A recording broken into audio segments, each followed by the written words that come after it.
Bueno, muy buenas noches. ¿Cómo están ustedes? Bien, bendecidos. Si son de fe, son bendecidos con el creyente Abraham, ¿verdad?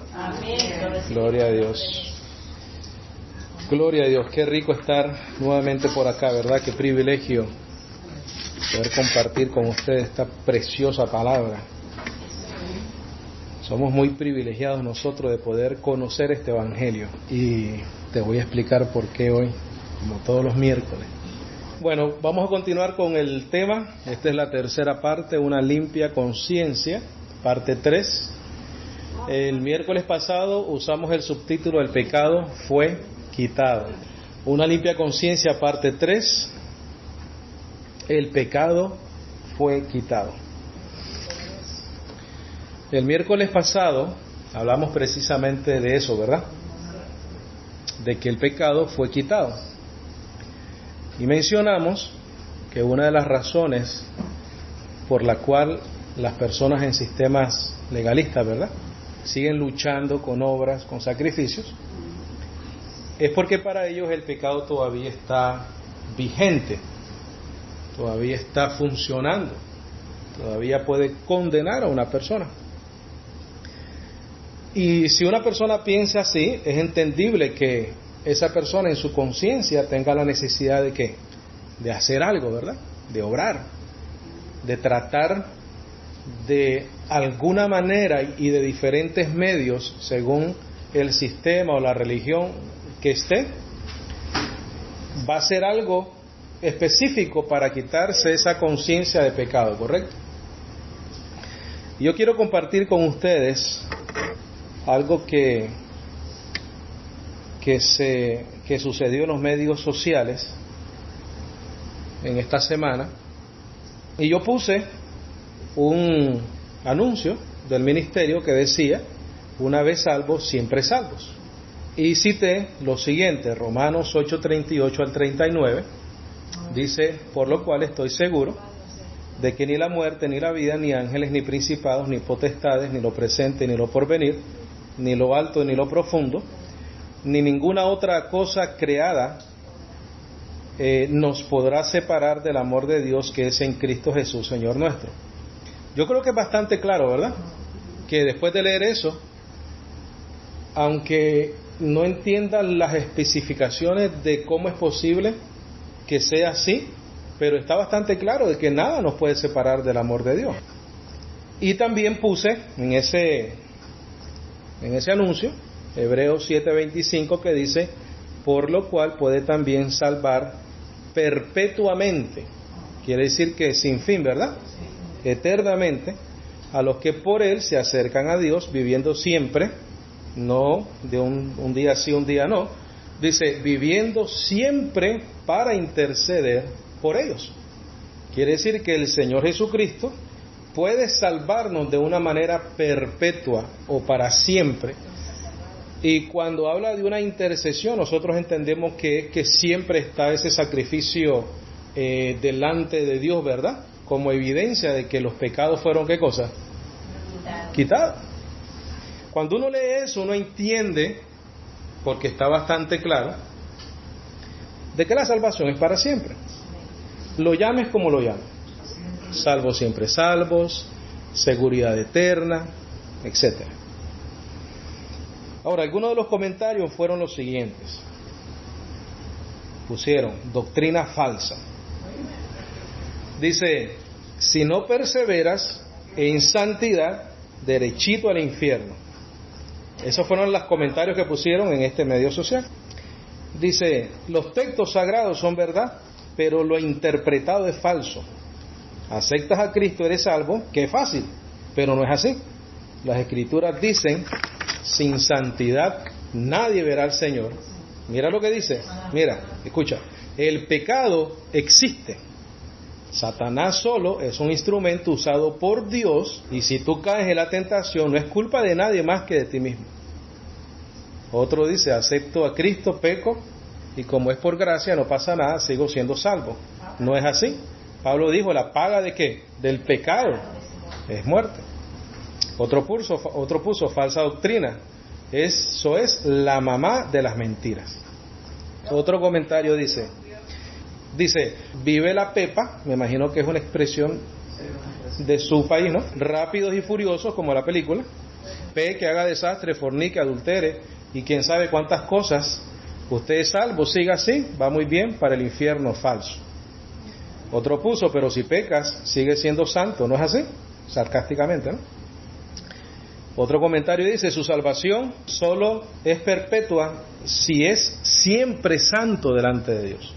Puso otro, si peca, solo hay una salida, pedir perdón, pero de consecuencias nadie lo salva.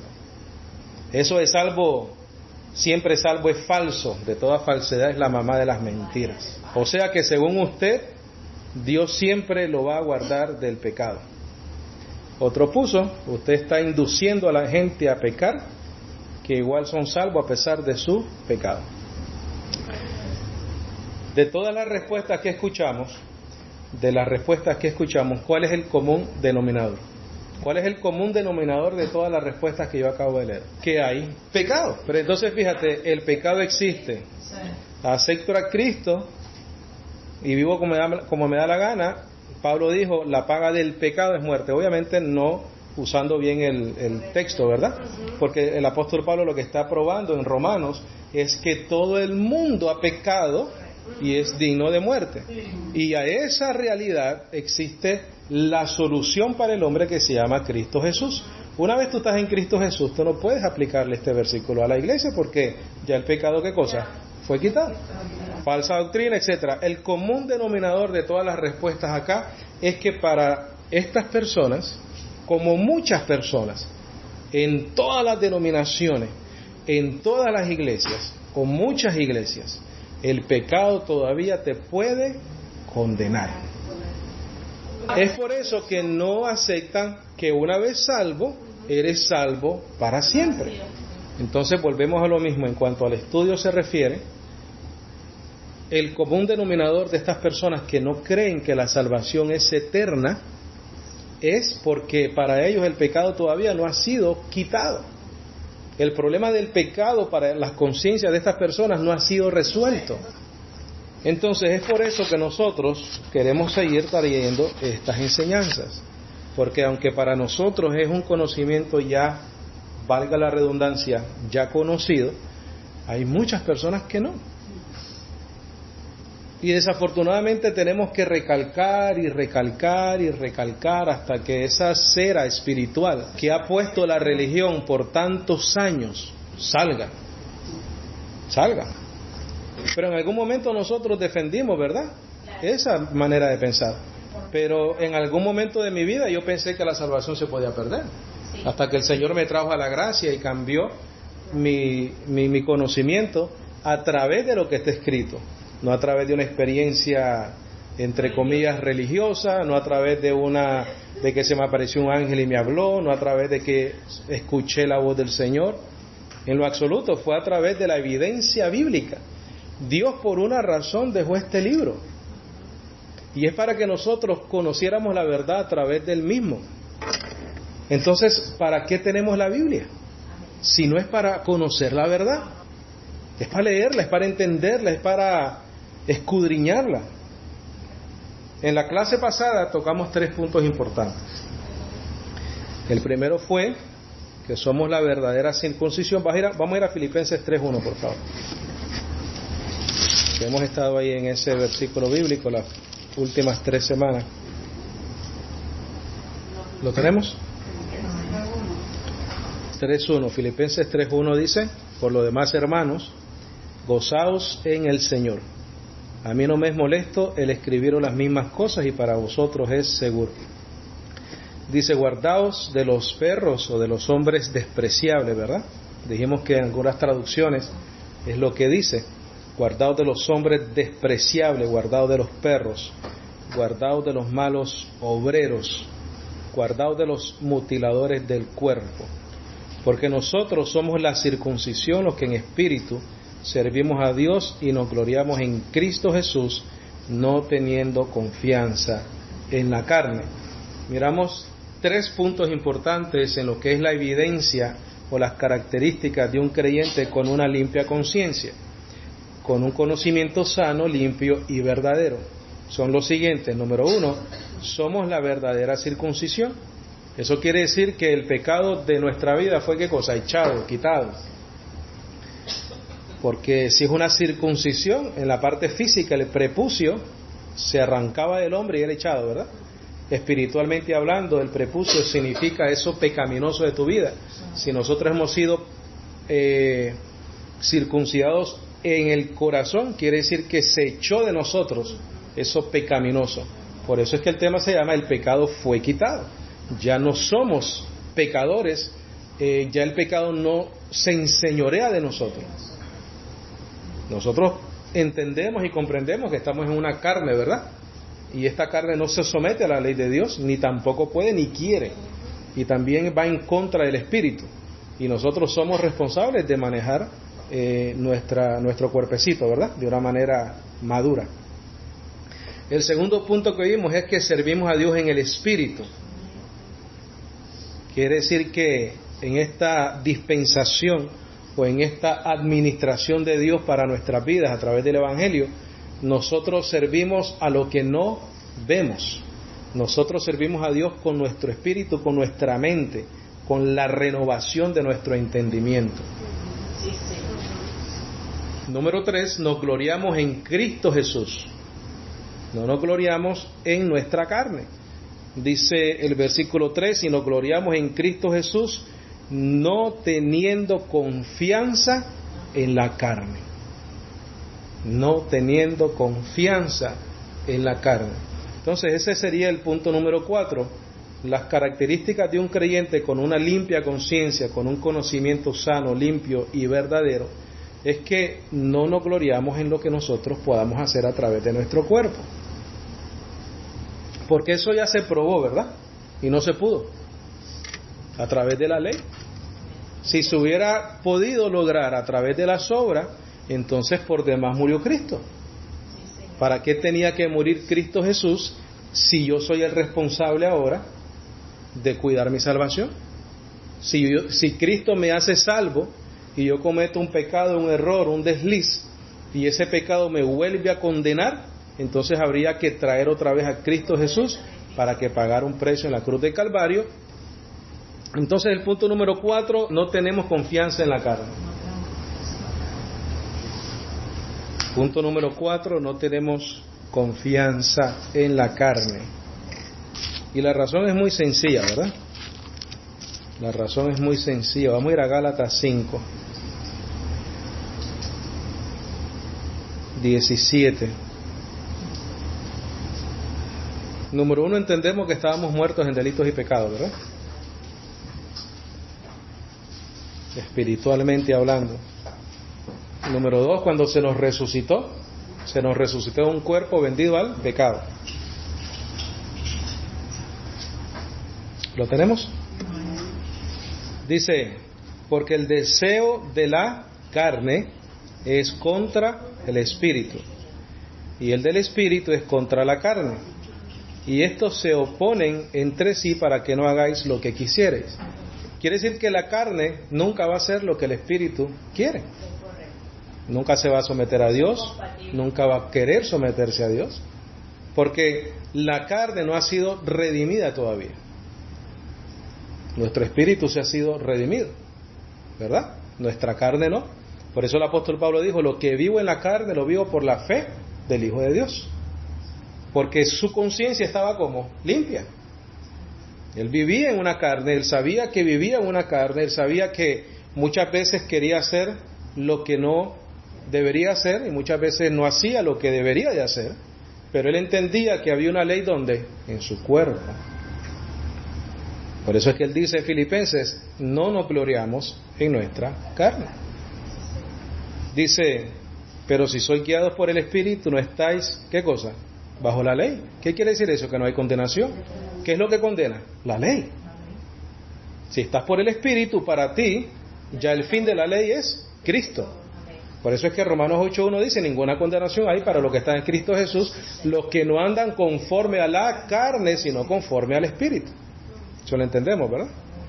Dice, y manifiestas son las obras de la carne, que son adulterio, fornicación, inmundicia, lascivia, idolatría, hechicería, enemistades, pleitos, celos, iras, contiendas, disensiones, herejías, envidias, homicidios, borracheras, orgías y cosas semejantes.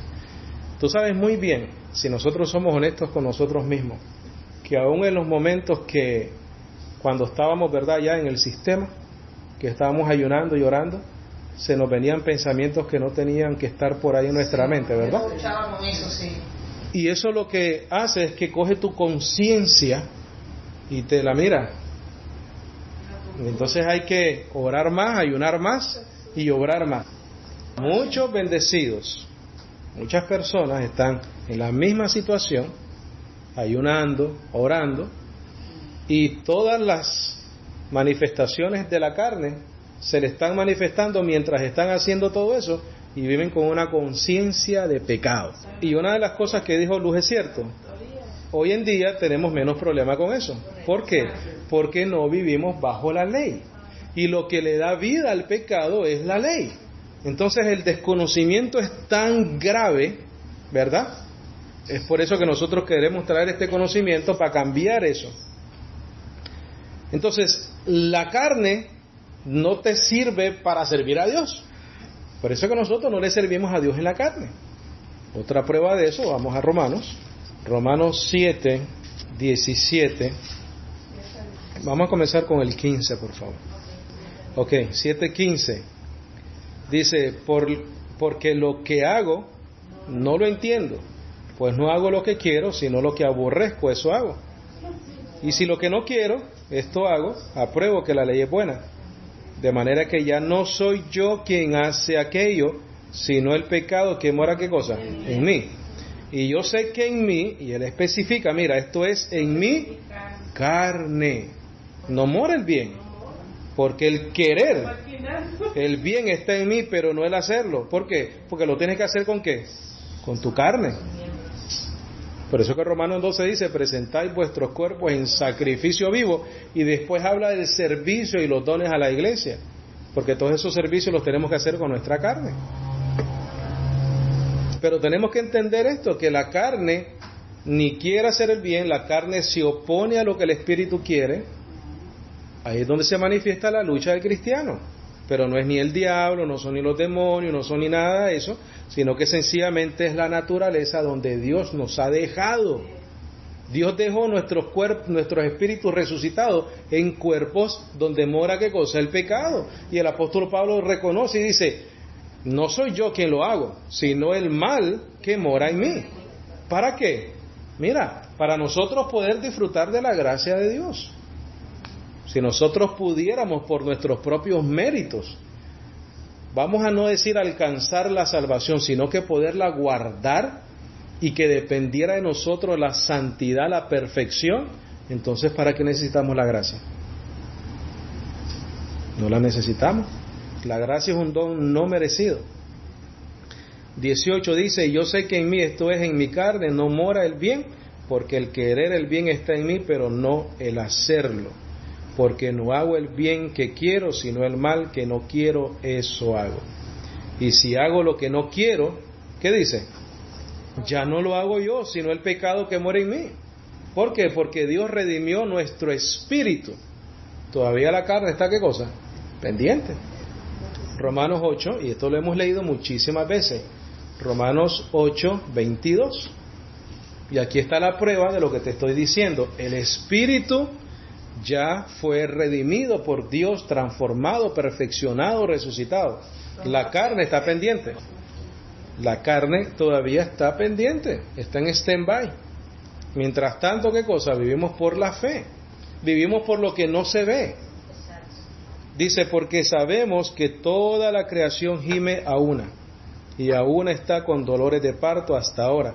Y no solo ella, sino que también nosotros mismos, que tenemos las primicias del Espíritu. ¿Cuáles son las primicias del Espíritu? El perdón, la reconciliación, la justificación, la redención, santificación, justificación. Nosotros también gemimos dentro de nosotros mismos, esperando la adopción, la redención ¿de qué? De nuestros cuerpos. ¿Por qué nosotros gemimos dentro de nosotros mismos? O sea, dentro de nuestros cuerpos. Porque Gálatas 5 dice, que el espíritu y la carne se oponen entre sí. Entonces nosotros queremos servirle a Dios, nosotros queremos ser responsables, ¿verdad?, con nuestras acciones, con nuestra vida, con nuestro pensamiento, con nuestro proceder, con nuestra familia, con nuestras esposas, esposos, hijos, hijas. Y queremos ser testimonio y buen ejemplo para todos. ¿Por qué? Porque Cristo Jesús salvó nuestras vidas. Pero estamos conscientes de que no tenemos una perfección en la carne, pero sí tenemos una perfección en el Espíritu. Entonces, cuando nosotros conocemos gracia, esa perfección del Espíritu se manifiesta viviendo en gracia, conociendo la imperfección de tu carne. Y no vives en condenación y tampoco condenas a nadie, como lo hacen estas personas.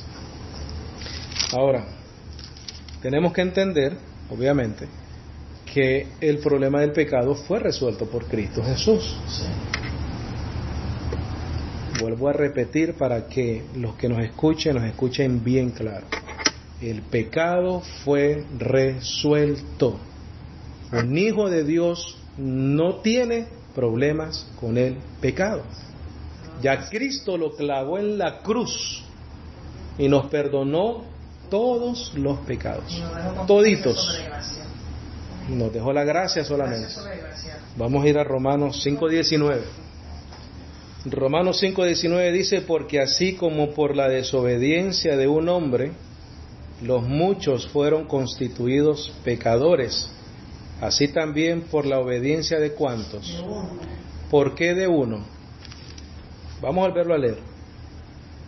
Porque así como por la desobediencia de un hombre los muchos fueron constituidos pecadores, así también por la obediencia de uno. ¿Por qué por la obediencia de uno?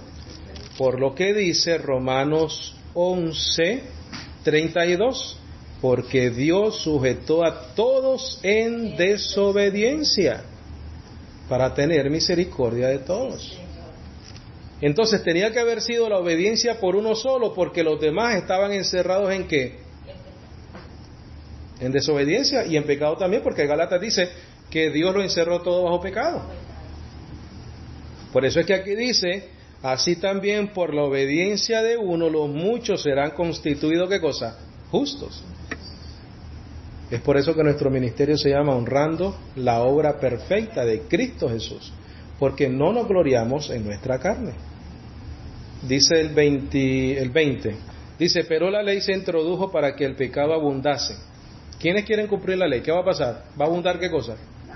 El pecado. Por eso es que cuando más obras, cuando más ayunas, cuando más oras y cuando con el propósito de justificar tu conciencia pecaminosa, tu carne se vuelve loca. ¿Por qué? Porque no estás en gracia. Porque estás en ley, obras, mandamientos. Tienes que hacer, tienes que dejar, tienes que no toques, no bebas, no vayas, no vengas. Entonces dice: pero la ley se introdujo para que el pecado ¿qué cosa? Abundase. Mas cuando el pecado abundó, ¿qué hizo? Sobreabundó la gracia. Para que así como el pecado reinó, ya no reina, dice que reinó para muerte. Reinó para muerte, así también la gracia reine para la justicia, para vida eterna. Mira, justicia, vida eterna. Dice: así también la gracia reine para justicia, vida eterna, el medio, Jesucristo. ¿Por qué es tan difícil eso de entender? Justicia, ¿por qué te da la justicia vida eterna? Porque eres declarado justo, tus pecados fueron perdonados. ¿El pecado fue qué cosa? Quitado. Justicia, vida eterna, y el medio de toda esa justicia, de toda esa vida eterna, es Cristo Jesús, por lo que Él hizo ¿qué? En la cruz del Calvario. Entonces cuando una persona viene y dice: no, pero es que yo tengo que cuidar mi salvación, está pisoteando la sangre del nuevo pacto. Está diciendo, en otras palabras, lo que Cristo Jesús hizo no fue suficiente. Ahora, el pecado estaba interno en el hombre, ¿verdad? Sí. Interno en el hombre. Nadie de nosotros tenía la capacidad de sacar eso. Nadie de nosotros tiene la capacidad, si realmente el pecado te pudiese condenar, de tampoco sacar ese pecado de ti. Tiene que ser una sola vez y para siempre, porque no hay más ofrenda por los pecados. Vamos a ir a un ejemplo en Mateo 19:21. Mateo 19:21. Y vamos a ver un ejemplo de la incapacidad del hombre de ser salvo, por lo menos por las obras. Bueno, vamos a leerlo del 16. Dice: entonces vino uno y le dijo al Señor, ¿verdad? Maestro bueno, ¿qué bien haré para tener la vida eterna? Oye, esta es la pregunta que se hace todo el mundo hoy en día. ¿Qué bien haré? ¿Qué hago? La obra. Todos los que defienden este asunto de que hay que cuidar la salvación, de que lo que hacemos, lo que no hacemos, ahí está. Y el Señor le dijo: ¿por qué me llamas bueno? Ninguno hay bueno sino uno, Dios. Mas si quieres entrar en la vida eterna, guarda los mandamientos. Quería obrar, ¿verdad? Él le dijo: ¿cuáles? Y Jesús dijo: no matarás, no adulterarás, no hurtarás, no dirás falsos testimonios, honra a padre y a tu madre, y amarás a tu prójimo como a ti mismo. El joven dijo: mira, tranquilo, todo eso lo he cumplido. Todo esto lo he guardado desde mi juventud. Todo esto he guardado de mi juventud, ¿qué más me falta? Se hubiera quedado hasta ahí, ¿verdad? No hubiera preguntado eso. Jesús le dijo: si quieres ser perfecto. ¿Por qué? Porque el pecado del hombre está dentro. Naturaleza pecaminosa. Si quieres ser perfecto, vende lo que tienes y dalo a los pobres, y tendrás tesoros en el cielo, y ven y sígueme. ¿Quieres ser salvo por obras? Haz lo que más te duele, no lo que te es fácil hacer. Oyendo el joven estas palabras, se fue triste porque tenía muchas posesiones. Ahí mismo en Mateo 5:27, por favor. ¿Dónde estaba el mal del joven rico? En el corazón, ¿verdad? Dice: oísteis que fue dicho, no cometerás adulterio, ¿verdad? Uno de los comentarios que leímos es: vas a pecar, fornicas, adulteras, eso es lo que quieras. Pero ellos piensan que ellos pueden ser santos por sus propias fuerzas. Vamos a ver si pueden someterse a esta ley. Pero yo os digo que cualquiera que mira a una mujer para codiciarla, ya adulteró en su corazón. Resuelve ese problema. Es un hombre pecaminoso carnal. Por tanto, dice, fíjate, si tu ojo derecho te es ocasión de caer, ¿qué cosa? Sácalo. Y échalo de ti. Sácalo. Oye, si nosotros, si el ser humano realmente quisiera ser santo, todo el mundo estuviera ciego ya. Vamos a ir leyendo. Dice el 29: por tanto, si tu ojo derecho te es ocasión de caer, sácalo y échalo de ti. Pues mejor te es que se pierda uno de tus miembros y no todo tu cuerpo sea echado al infierno. Y si tu mano derecha es ocasión de caer, córtala y échala de ti. Pues mejor te es que se pierda uno de tus miembros y no que todo tu cuerpo sea echado al infierno. Yo pregunto, ¿están dispuestos las personas que piensan que ellos tienen que mantener una santidad de sacarse el ojo y de cortarse la mano? Oye, si tienes que cuidar, si tienes que guardar tu salvación y realmente crees en serio de que lo puedes hacer, sácate el ojo y córtate la mano. Ahora mira, aquí es donde viene el entender quién fue Cristo Jesús. Porque recordemos al joven rico, él dijo: ¿qué necesito hacer? ¿Qué me falta? ¿Quiere ser perfecto?, le dijo el Señor. Recordemos este versículo, Mateo 5:27, el que codicia a una mujer en su corazón, ya adulteró con ella, ¿verdad? Si la codicias, ya adulteraste con ella en tu corazón. He aquí la gran diferencia de Cristo Jesús. Él fue, ¿qué cosa? Perfecto. Quiere decir que él ni en su corazón nunca cometió pecado. Ahora nosotros podemos pensar, ¿acaso?, de que como ya se nos perdonaron los pecados, ahora nos toca hacernos igual a Cristo Jesús, cuando todavía estamos esperando la redención de nuestros cuerpos, cuando todavía nosotros gemimos dentro de nosotros mismos la redención de nuestros cuerpos. Hay que ser osado para eso, ¿verdad? Hay que ser osado en pensar de que nosotros podemos ser perfectos viviendo en una carne de pecado. Cristo fue el único que pudo quitar el pecado por haber sido el único ser perfecto. Hebreos 7:26. Mira el sumo sacerdote que nos ha salvado. Mira el sumo sacerdote que intercede por nosotros,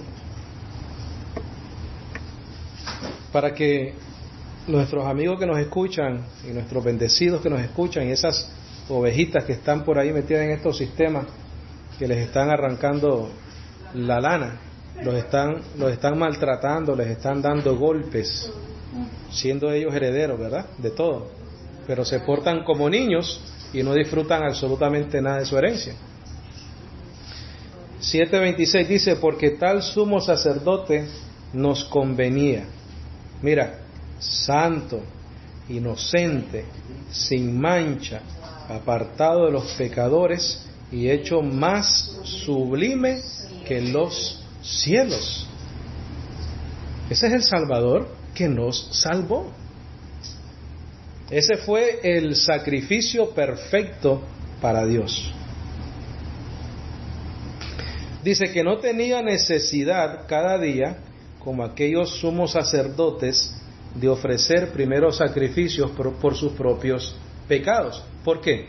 Porque no tenía ninguno. Él no tenía necesidad de ofrecer sacrificio por sus propios pecados porque no tenía ninguno. Porque fue santo, inocente, sin mancha, apartado de los pecadores. En otras palabras, que no fue pecador y hecho más sublime que los cielos. Dice: y luego por los del pueblo, porque esto lo hizo una vez para siempre, ofreciéndose a sí mismo. ¿Cuántas veces lo hizo? Una vez. Porque la ley constituye sumos sacerdotes a débiles hombres. Mira, aún en el sacerdocio levítico, los que eran sacerdotes, ¿qué eran? Débiles hombres. Pero la palabra del juramento posterior a la ley, al Hijo, hecho perfecto para siempre.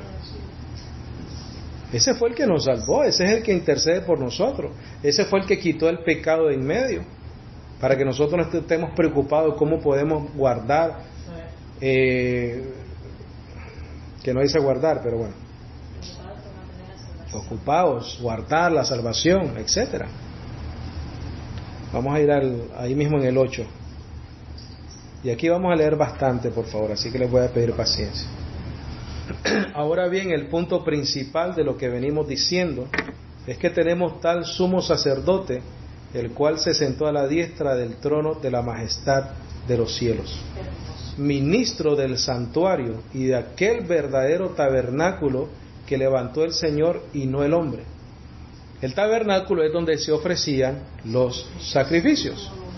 Pero fíjate que interesante esto, que donde Cristo se presentó no fue en los tabernáculos donde se presentaban los sacrificios aquí en la tierra.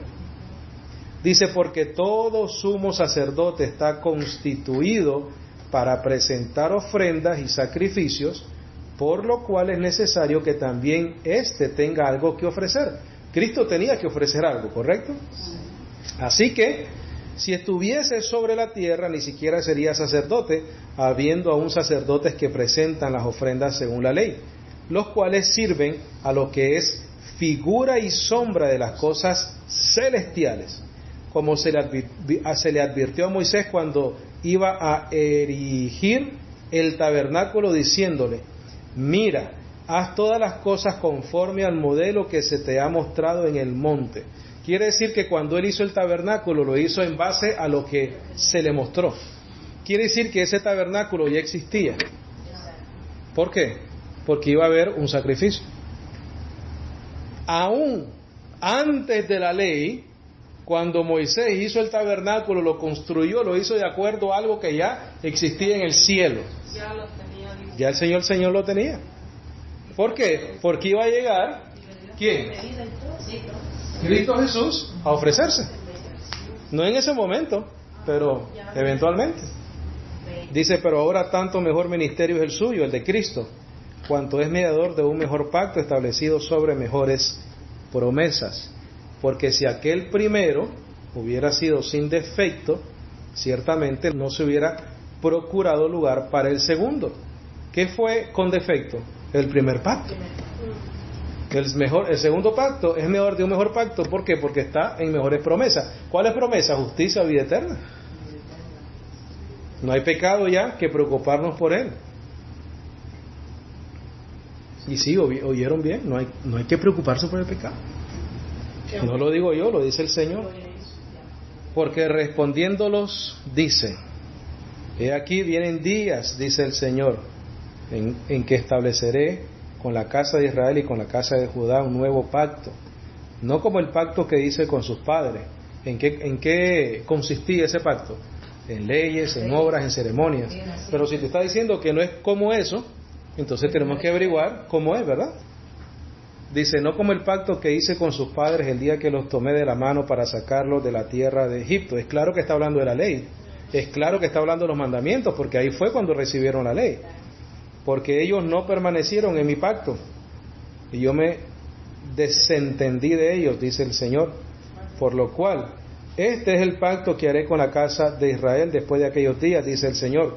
Pondré mis leyes en la mente de ellos, y sobre su corazón las escribiré, y seré a ellos por Dios, y ellos me serán a mí por pueblo.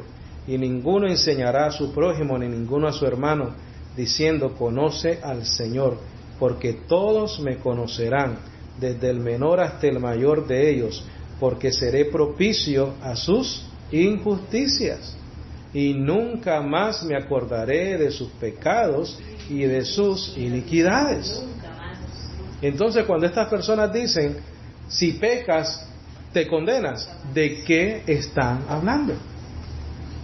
De la ignorancia que hay en sus corazones, ¿verdad? De las tinieblas, del velo que tienen puesto, que en Corintios dice que cuando Cristo quita el velo, entonces llega la verdadera libertad a los hijos del Señor.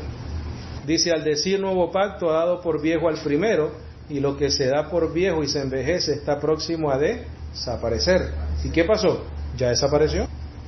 Ahí mismo en el 9:24, por favor, de Hebreos, capítulo 9, versículo 24.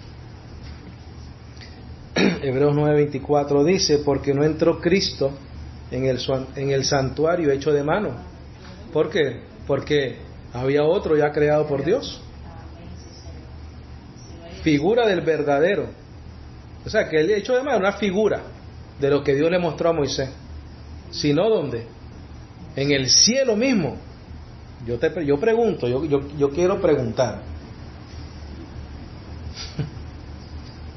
Yo quiero preguntar: si a Cristo Jesús le fue necesario presentar la ofrenda, no acá, sino en el cielo, ¿cómo podemos nosotros? Entonces, si yo pienso que el pecado todavía tiene poder sobre mi vida y que me puede condenar y tengo que hacer algo, bueno, tengo que ir al cielo entonces. Porque a Cristo le fue necesario para quitar el pecado, no ni presentarse aquí en la tierra como sacerdote, ofreciendo sacrificio. Tuvo que ir al cielo, al tabernáculo que vio Moisés en la ley.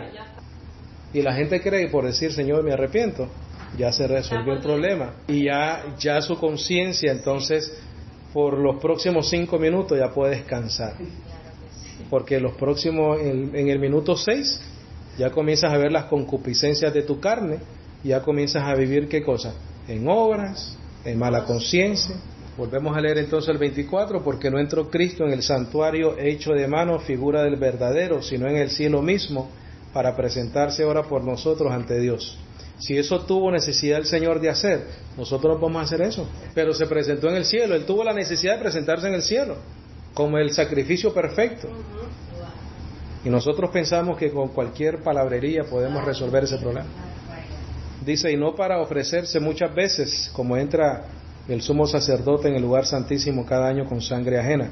De otra manera lo hubiera sido necesario padecer muchas veces desde el principio del mundo. Pero ahora, en la consumación de los siglos, se presentó una vez para siempre por el sacrificio de sí mismo. ¿Para qué cosa? Quitar de en medio el pecado. de la manera que esté establecido para los hombres que mueran una sola vez y después de esto el juicio. Así también Cristo fue ofrecido una sola vez para llevar los pecados de muchos y aparecerá por segunda vez sin relación con el pecado. ¿Por qué? Porque ya fue resuelto. Para salvar a los que le esperan. Y aquí voy a leer bastante otra vez. Voy a seguir en el 10 y voy a leer hasta el 25. Porque es que vamos a dejar que la palabra misma sea la que explique este asunto. Dice, porque la ley, teniendo la sombra de los bienes venideros, no la imagen misma de las cosas, nunca puede, recuerda, la ley nunca puede, por los mismos sacrificios que se ofrecen continuamente cada año, hacer perfectos a los que se acercan. Ahora entendemos por qué le pasó lo que le pasó al joven rico, ¿verdad? Porque el Señor le dijo, para que seáis perfectos. Pero es que por la ley nadie puede ser perfecto. Dice, porque la ley, teniendo la sombra de los bienes venideros, no la imagen misma de las cosas, nunca puede, por los mismos sacrificios que se ofrecen continuamente cada año, hacer perfectos a los que se acercan. De otra manera cesarían de ofrecerse.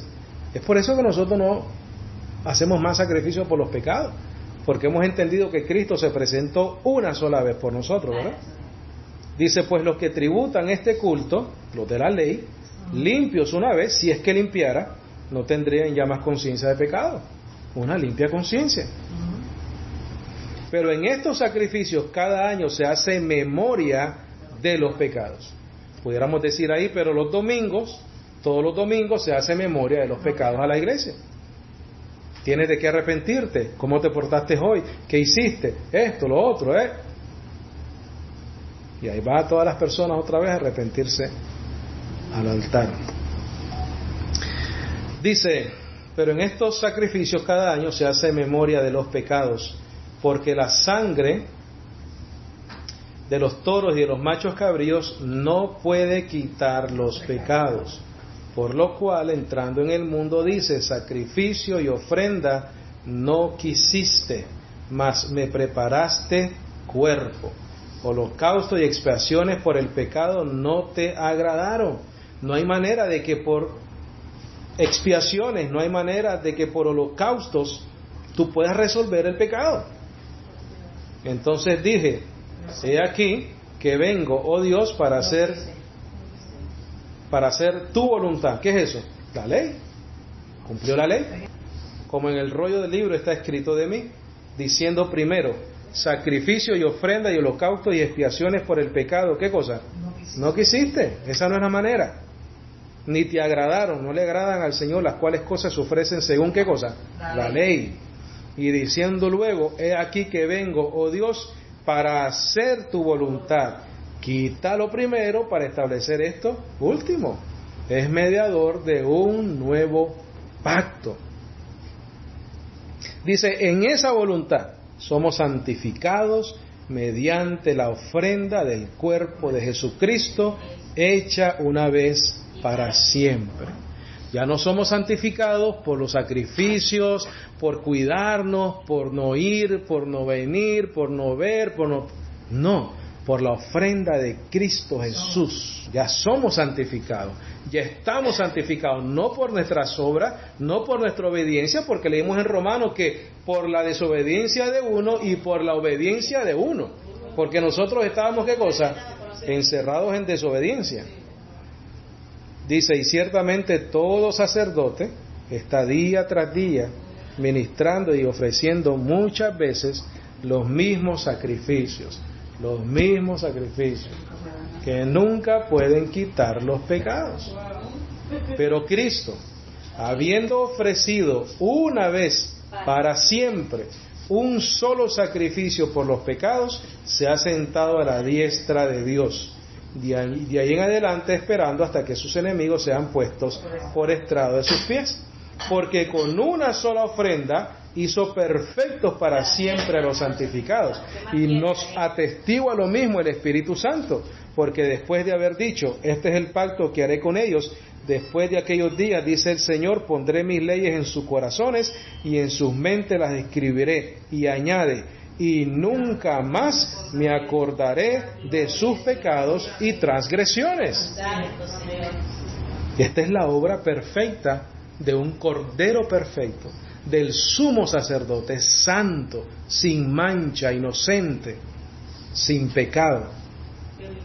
Versículo 18, pues donde hay remisión de estos, no hay más ofrendas por el pecado. Así que, hermanos, teniendo libertad para entrar en el lugar santísimo por la sangre de Cristo, por su sacrificio, por el camino nuevo y vivo que Él nos abrió a través del velo, esto es, de su carne, cuerpo partido, sangre derramada, un sacrificio, y teniendo un gran sacerdote sobre la casa de Dios. ¿Cuál casa? La del cielo. ¿Cuál casa? El tabernáculo donde se presentó Cristo Jesús. No el de la tierra, el del cielo. Dice, y teniendo un gran sacerdote sobre la casa de Dios, sobre la casa, sobre el tabernáculo, sobre la iglesia, sobre su cuerpo. Acerquémonos con corazón sincero, en plena certidumbre de fe. ¿Purificados qué cosa? Los corazones ya están purificados. ¿De mala qué? Conciencia. Y lavados los cuerpos con agua pura, esa es la palabra. Mantengamos firme sin fluctuar la profesión de nuestra esperanza, porque fiel es el que lo prometió. Ahí hay garantía. Y considerémonos unos a otros para estimularnos al amor y a las buenas obras, no dejando de congregarnos como algunos tienen por costumbre, sino exhortándonos, y tanto más cuanto veis que aquel día se acerca. ¿Cuál día? El retorno de nuestro Señor, ¿verdad? Y entonces, todos los que se empeñan en pisotear la sangre del nuevo pacto, porque eso es lo que hacen, todos los que se empeñan en negar la eficacia de la obra de Cristo en la cruz del Calvario, usan este versículo para justificarlo. Mira, porque si pecaremos voluntariamente después de haber recibido el conocimiento de la verdad, ya no queda más sacrificio por los pecados. ¿Quiénes son esos? Los que niegan esto. Ellos son los que caen en este problema. Ellos son los que voluntariamente están pecando cuando dicen que el pecado todavía puede condenar. Que la obra de Cristo Jesús, si se presentó en el cielo mismo por nosotros, ¿cuántas veces? Una sola vez. Claro, es que estás haciendo afrenta al Espíritu de gracia. Cuando tú dices que el pecado puede condenar al cristiano, estás haciendo afrenta al Espíritu de gracia, porque la gracia vino a salvarnos.